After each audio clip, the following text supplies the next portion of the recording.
dama jël Fall bi muy tudd haute cour de justice mi ngi fàttali jamono yi Mamadou Dia ba tey mais jamono yi Mamadou Dia ba tey dara changé wu fii Yacine ci procès boobu lañ doon waxee naan boo xoolee Sénégal dañu naan séparation de pouvoir mais séparation de fonction moo fi am séparation de pouvoir réel amut fii nii xam nga loolu nag dañ ko war a rectifier moo tax li ngay gis nii ci ay haute cour de justice ak affaire poursuite Ismaïla Madior Fall xam nga am na wax boo xam ne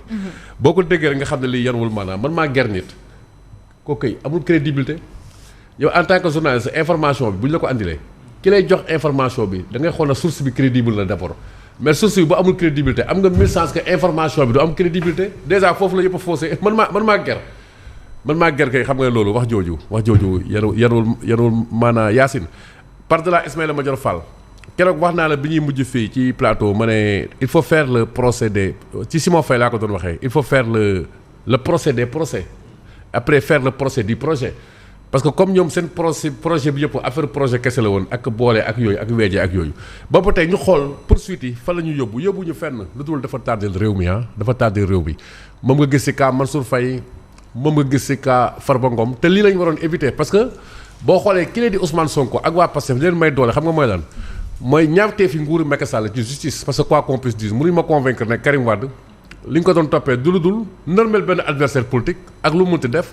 li ñu doon toppee Khalifa Sall le but visé mooy nërmel benn adversaire politique après loolu comme la nature a horreur du vide moo permettre waa Pastef surjure moo tax après doo comprendre ñoom seen nguur ñi tombé dans les mêmes travers bon je vois l'excellent travail abattu par Babacar Ba du Forum du Justiciable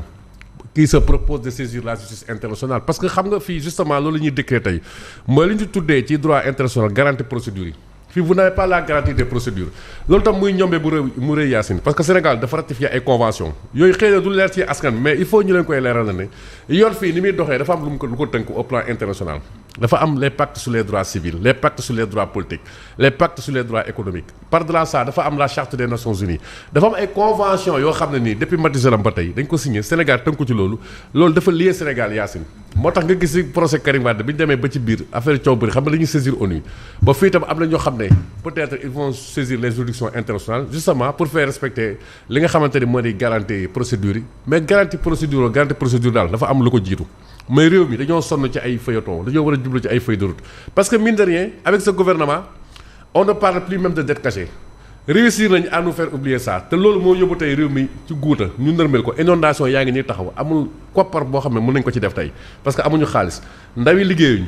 ñoom réew mi ñu fekk 4e sous-sol comme ils le disent tey yóbbu nañ ko 20e sous-sol booba tey boo leen laajee seen bilan mooy topp nañ jiw après ñu doon topp ñu bàyyi leen nga xam ne affaire yëfu maatay kese la woon mais maatay du ñu bett si ñoom maatay xasu mag la c'est ministre de la femme xaw ma de la famille moom moo waxoon affaire maatay ci affaire Abass Fall loolu la Ousmane Sonko ak ñi mu ànd ak doon doxal boobu ba tey et c'est regrettable Sénégal on doit dépasser ces pratiques moyenâgeuses lii daf ñu tardeel et puis dafay dem ba jaxase xel yi par rapport ak volonté bi ñu am war a xeex corruption on insiste dessus on doit combattre la corruption mais ce principe ne doit pas être utilisé comme une arme une épée de Damoclès pour liquider des adversaires politiques xoolal Madiambel Diagne li muy révélé ci réew mi non ñaar xamal dañ koy woo pour atte ko ci leen mais li muy révélé duñ ko ci woo tam ñu leeral ko fii nii et tous les concerts ñu atte ko xoolal foofu rek ma jox exemple boobu xool li xew Azer xool li xew feneen bu fay nguur gu ñëw nii la quoi man du ma ne Pastef rek depuis Senghor ba tey Sénégal nii lañ ko waree tënk ko ci ay volonté justice après bu ñu paree ñoom jubóo ci seen biir ñoom politiciens yi ñu toog foofu di jaay pañ l'opinion publique ñu toog foofu di jaay pañ on nous prend pour les dindons de la farce mais il faut mettre fin à cette farce Sénégal dañoo tardé it is getting late ñu ngi tardé ñun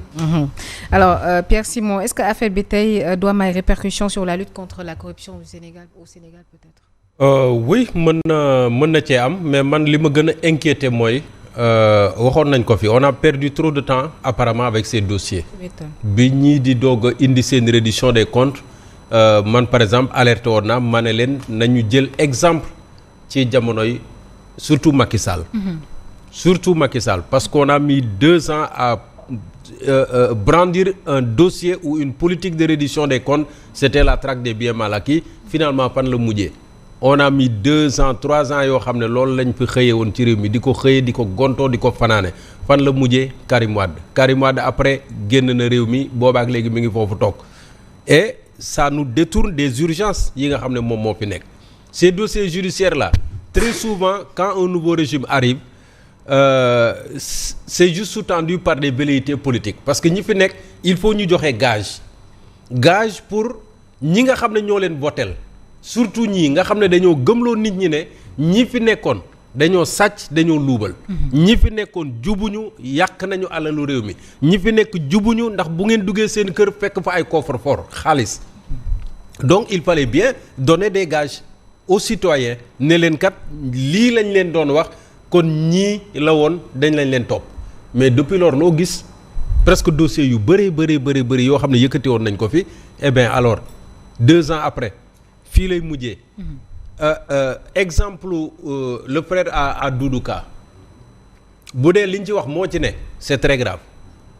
à défaut de son frère moom ñu jàpp ko moom ci lan. ngànnaay boo xam ne papaam mi nga xam ne dëddu na àdduna moom moo ko moom. C'est dommage. Kooku boo ko jiiñee trafic d'armes xanaa trafic d'armes kay mooy xanaa ay keesu ngànnaay ak ay munitions ak yeneen ci ñun niñ ko mën a déggee. ñaata arme la woon. benn. lu fi trafic. ci li ma jàpp waaw donc pour te dire que yenn légèreté yi souvent nañ ko moytu ci yenn dossiers yi. et moom mooy indi lii tey jii bu fekkoon Ousmane Sonko nekk ci nguur gi bu dee gàcce la kon gàcceem dina gën a rëy parce que moom ci boppam taxawoon na fi ne tournure bi reddition des comptes bi jël gënalu ko du loolu la jàppoon. et ci la xalaboon sax magistrat yeeg fëgg ci kaw justice beeg yooyu mais lu ko fi jar finalement lu ko fi jar. On a maintenant un nouveau ministre de la justice et certainement une nouvelle politique pénale parce que moom dina wax ak ay procureur am dina wax ak ñi nga xam ne ñu ngi ci suufu hiérarchie sem parce que derrière récemment gis nañ ko il a demandé au procureur et au parquet vraiment ñu bañ a nekk ci ay mandat de dépôt systématique nañu xool yenn yoo xam ne mën na nekk ay disons ay peine alternative wala yeneen ak yeneen pour ñu mën di ko doxale mais reddition des comptes bi Yacine en tout cas lañ ñu ca doon wax ba ñuy nekk opposition man de gisaguma ko biñ fi nekkee au pouvoir gisaguma ko parce que jusque là je ne pense pas qu'il y ait quelqu'un qu'on a condamné pour ça à commencer par Macky Sall mi nga xam ne traité nañ ko de tous les noms d'oiseaux je ne le défends pas mais débat bi fii la ñu fekk les anciens dignitaires de l'ex-régime ñoom ñëpp également ñi ci topp ñu ngi nii donc finalement c'est quoi est-ce que c'est pas également la justice qui est en train d'assurer que moom elle a une indépendance parce que la séparation des pouvoirs boo ko jëlee ça veut dire que l'exécutif ne peut pas donner des ordres ne peut pas mettre la pression sur la justice et donc de ce fait il faut nécessairement éviter les dossiers judiciaires à connotation politique parce que très souvent fii lay mujjee et c'est bien dommage. C'est vraiment bien dommage donc. xam nga jamono ji li ñu mën a wax moom mooy daanaka kilifa yu bees yi nga xam ne ñoom ñoo ñëw ci nguur gi bokkoon na en tout cas lu ëppoon loon feeñ ci seen discours mooy wàllum justice wàllum dañuy dal seen kaw dañ leen a xoqatal ñoom ñu ñëwoon diggoon ne bu ñu ñëwee dinañ soppi mbir yi mais boobu ba tey ay la yoween gisaguñu réforme mu dëggantaan ci wàllum justice ñun jàpp nañu ne réforme boobu lañ fa lañ war a dem maanaam indi ay réforme yu dëgër ci doxalinu yoon ak it li nga xam ne mooy lépp rek loo xam ne dafa englobé justice parce que ba tey boo koy xool Sénégal procureur doole bi mu amoon mu ngi koy am ba tey cordon ombilical bi nga xam ne mooy dox diggante exécutif ak parquet ba tey mi ngi am ak yeneen waxoon nañu fi